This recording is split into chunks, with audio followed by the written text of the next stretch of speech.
Mabuting pakikitungo sa mga kababaihan. Hinimok ng propeta, yes, ang kanyang mga kasamahan na pangalagaan ang mga batang babae at magpakita ng kabutihan sa kanila. Lagi niyang sinasabi, ang sinumang naaalaga sa alinman sa mga batang ito at pinakikitunguhan silang mabuti. Sila ay magiging panangga sa kanya laban sa impyerno. Al-Bukhari, 5649.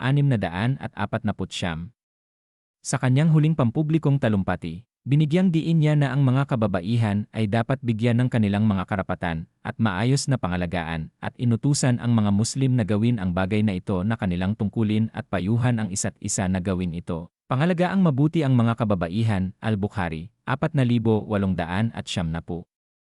Siya ay isang kumikinang na halimbawa ng kabaitan sa mga miyembro ng pamilya. Siya ay upo sa gilid ng kanyang kamelyo at luluhod upang si Safiyah ay makasakay sa kamelyo sa pamamagitan ng pagtuntong sa kanyang hita. Al-Bukhari, 2120.